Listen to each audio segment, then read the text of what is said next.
로마서 12장 3절 내게 주신 은혜로 말미암아 각 사람에게 말하노니 마땅히 생각할 그 이상의 생각을 품지 말고 오직 하나님께서 각 사람에게 나누어 주신 믿음의 분량대로 지혜롭게 생각하라.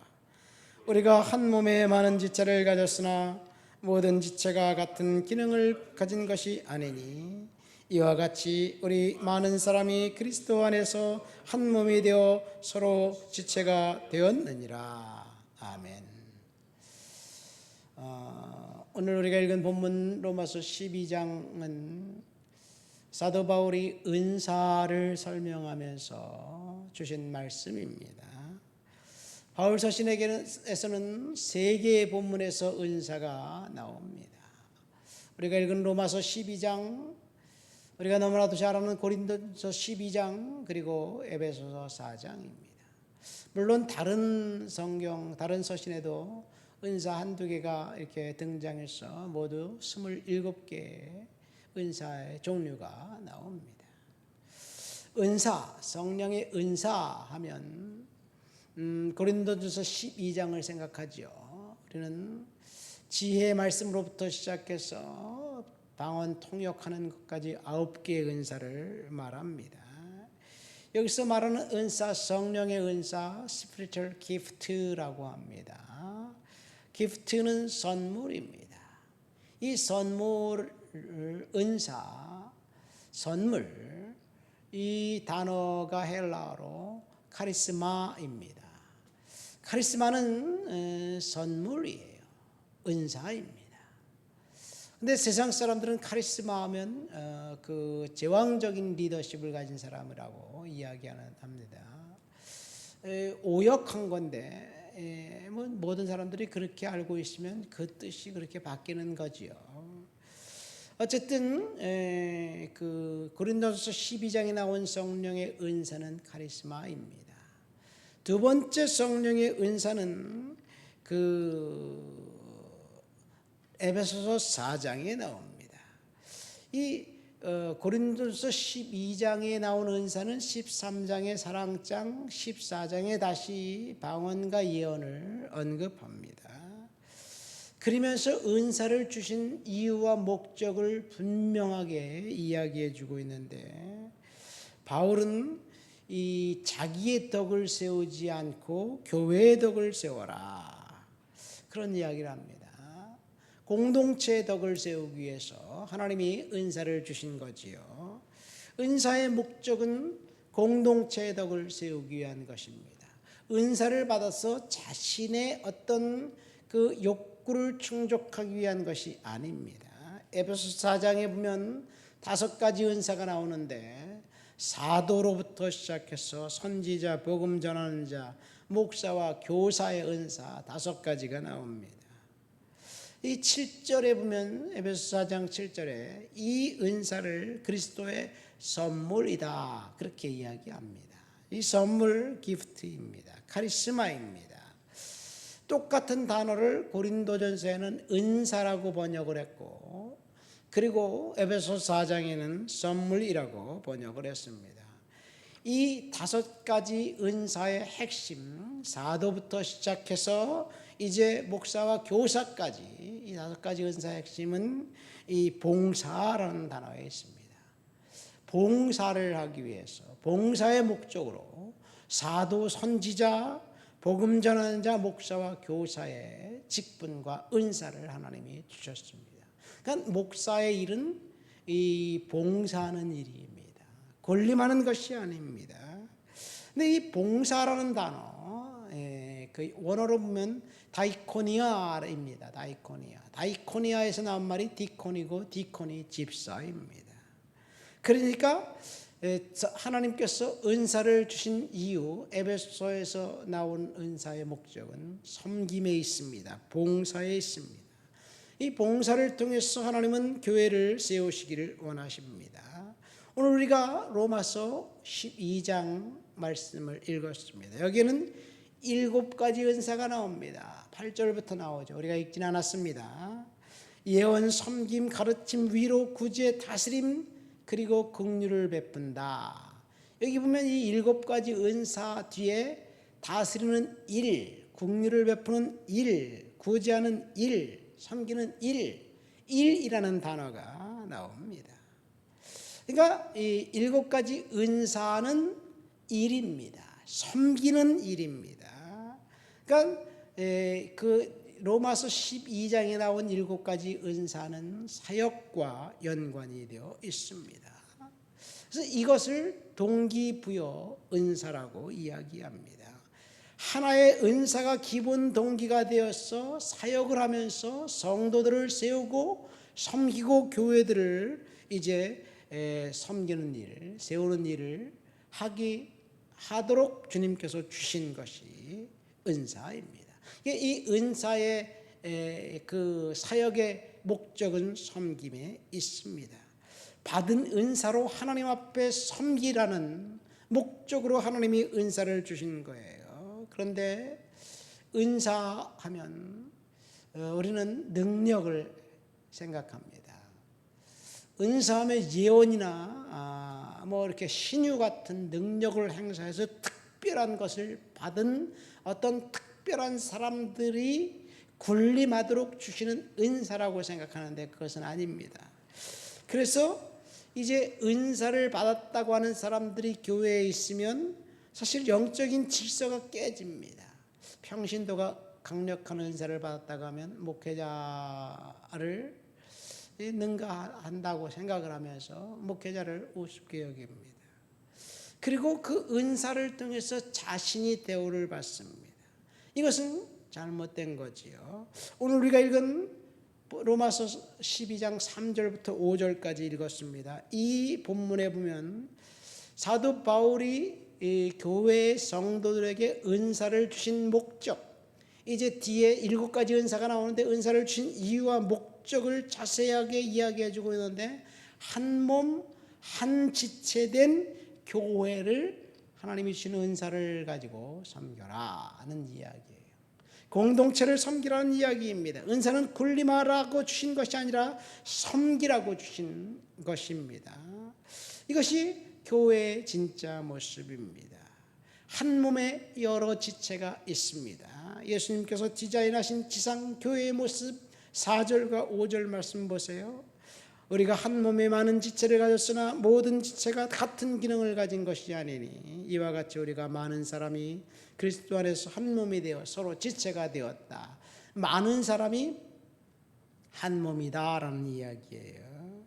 그래서 지체가 되어서 각각 다른 기능을 갖고 활동하면서 주님을 섬기는 일을 이야기하고 있습니다. 교회는 다양한 사람들의 구성원들이 존재합니다. 그러나 각각이 아니라 하나입니다. 전 세계에 흩어져 있는 교회도 각각 인종은 다르고 교단은 다르고 그리고 구성원들은 다르지만 하나입니다. 그리스도의 몸으로 하나입니다. 요즘 제가 교회에서 중보기도를 성도들님들과 같이 하면서 이 공동체의 중요성을 다시 한번 발견해요. 다 힘들어요. 어려워요. 그래서 우리가 하나님 앞에 나와 기도합니다. 말씀의 은혜가 있어요. 너무너무 서로 아껴주고 세워주려고 하는 그 모습들을 보면 하나님이 교회를 만들어 놓으신 이유가 이거구나. 이 사랑하면서 섬기는 공동체, 이것이 교회의 모습입니다. 고린도전서 12장에 보면 9가지 은사를 쭉 설명해 놓고 난 다음에 뒤에 은사의 목적을 이야기합니다. 오늘 우리가 읽은 로마서는 은사의 목적, 한 몸 된 공동체를 먼저 이야기하고 은사를 설명하지만 고린도전서는 은사 9가지를 먼저 열거해 놓고 그 다음에 은사를 주신 이유와 목적을 뒤에 설명합니다. 그 고린도전서 12장에 보면 이제 그 은사는 각각 몸을 비유로 해서 몸에 여러 가지 지체가 있듯이 그 여러 가지 기능, 예를 들어서 손, 발, 눈, 코, 입, 이 각각의 기능이 있지만 지체가 있지만 그 지체가 각각 별개일 것이 아니라 한 몸을 이루는 공동체다, 구성원이다, 이렇게 이야기합니다. 그러면서 고린도서 12장에 보면 눈에 보이는 지체, 더 요긴하게 보이는 것 같은 지체보다 눈에 보이지 않는 요긴하지 않아 보이는 지체가 훨씬 더 중요하다고 이야기합니다. 이것이 사도 바울이 은사를 설명하면서 이야기하는 거예요. 그렇지요. 우리는 눈, 코, 손, 발 다 중요하지만 눈이 없으면 눈을 감아도 살 수 있어요. 발이 없으면 걸어 다닐 수 없지만 그래도 휠체어를 타고 다닐 수 있어요. 그래서 어느 것이 더 중요하고 어느 것이 더 덜 중요하다고 말할 수가 없어요. 내장, 눈에 보이지 않는 이 신체 내장에 있는 어떤 그 기능은 어떤가요? 맹장이 아파 보세요. 죽습니다. 이 맹장은 필요 없는 그 장기라고 해서 떼어버려도 된다 그러는데, 떼어버려도 살 수 있지만 또 맹장이 없으면 달나라를 못 간대나 또 그런 말도 해요. 달나라 갈 사람이 얼마나 되는지 모르지만 어쨌든 중요하지 않아 보이는 지체가 더 중요하다고 이야기하면서 이 더 약하게 보이는 몸의 지체가 도리어 요긴하고 우리 몸에 덜 귀히 여기는 그것들을 더욱 귀한 것들로 입혀주며 우리의 아름답지 못한 지체는 더욱 아름다운 것을 얻느니라 라고 사도 바울이 고린도전서 12장 22, 23절에 이야기하고 있습니다. 이것이 교회 공동체의 특징입니다. 다양한 사람들이 모여 있습니다. 예배하는 공동체입니다. 은사자들의 직분을 주셔서 에베소서 보면 이 사도부터 선지자, 복음 전하는 자, 목사와 교사 이렇게 이야기하니까 꼭 하이라키 같아요. 이 중요한 그 은사부터 덜 중요한 은사까지 이렇게 경중을 따라서 사도가 가장 중요하고 교사가 좀 가장 말제 은사 같지만 사실은 그것이 아닙니다. 그러면서 이제 그 은사는 동일하다는 이야기이지요. 중요한 은사, 덜 중요한 은사 없습니다. 중요한 사람, 덜 중요한 사람 없습니다. 돈 많은 사람, 돈 없는 사람이 각각 교회 구성원이지만 돈 많은 사람은 대우받고 돈 없는 사람은 대우받지 못하는 것이 세상의 이치이지만 그렇지만 하나님은 볼 때 돈 없는 사람, 덜 중요하게 여기 보이는 사람이 더 중요하다고 이야기합니다. 그래서 오늘 본문 말씀 우리가 읽은 본문 3절에 보면 내게 주신 은사로 말미암아 너희 각 사람에게 말하노니 마땅히 생각할 그 이상의 생각을 품지 말고 오직 하나님께서 각 사람에게 나눠주신 믿음의 분량대로 지혜롭게 생각하라. 그런 이야기를 하고 있어요. 그러니까 우리는 그 오버하지 말라는 이야기이죠. 그 자신에게 주어진 임무와 의무와 사명만 생각하지 남의 것을 생각하지 말라고 이야기합니다. 중요한 것은 섬김에 있습니다. 이것이 교회입니다. 교회가 왜 중요하냐? 이 세상에 그 어떤 단체든지 모두 다 서열에 따라 움직입니다. 높은 사람은 지배하고 낮은 사람들은 지배를 받고 높은 사람은 다스리고 낮은 사람들은 다스림을 받습니다. 이것이 세상 단체의 모습입니다. 교회도 그런 것 같아요. 그런데 목사나 장로는 다스리고 명령하고 성도들은 따르고 순종하고 그래서 목사님이 늘 하시는 말씀 순종하세요. 하나님의 말씀에 순종해야지 왜 목사의 말에 순종하란 말입니까? 하나님의 말씀에 순종하는 건 맞지만 목사님이 하나님의 말씀을 선포할 때 하나님의 말씀이니까 순종하는 건데 목사의 개인에게 순종하는 건 아니에요. 중요한 것은 이 세상의 모든 단체들은 하이라키입니다. 질서가 있습니다. 높은 사람, 낮은 사람이 있습니다. NGO, 사회복지단체, NPO 모두 다 그렇습니다. 그런데 교회만큼은 이 원리에 작동하지 않습니다.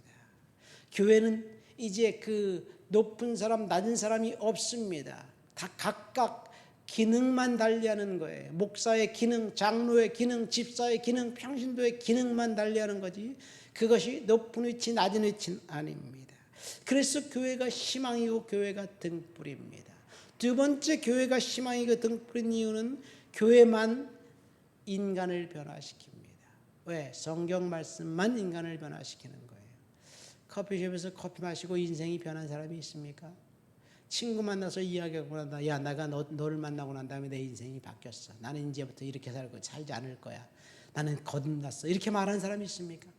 교회만 성경 말씀을 통해서 인생을 변화시킵니다. 그래서 이 세상이 살맛난 세상으로 바뀝니다. 예배가 사람들을 바꾸고, 예배가 교회를 바꾸고, 문화를 바꾸고, 인습을 바꾸고, 그리고 세상을 바꿉니다. 그래서 교회가 희망이고 등불입니다. 그 이유는 한 몸 된 지체가 서로 섬기는 공동체이기 때문에 그렇습니다. 말씀을 맺습니다. 우리는 교회 공동체 한 몸으로 하나님의 한 지체로 삼으셨습니다. 우리가 한 몸 한 지체가 되어서 그리스도의 덕을 세워가면서 복음을 전하고 세상을 하나님의 영광을 드리는 그런 공동체, 아름다운 공동체를 만들 사명이 있습니다. 이것이 저와 여러분들에게 주신 사명입니다. 그래서 하나님이 은사를 주셨습니다. 하나님이 주신 은사 가지고 주 앞에 충성하고 순종하고 헌신하시기를 예수님 이름으로 축원드립니다. 하나님 아버지 감사합니다. 오늘도 주님 앞에 나와 주를 높여드리고 주를 찬양하고 주를 예배합니다. 성령의 능력과 충만과 거룩한 역사로 사로잡아 주시옵소서. 은혜로 채워 주옵소서. 예수님 이름으로 기도합니다. 아멘.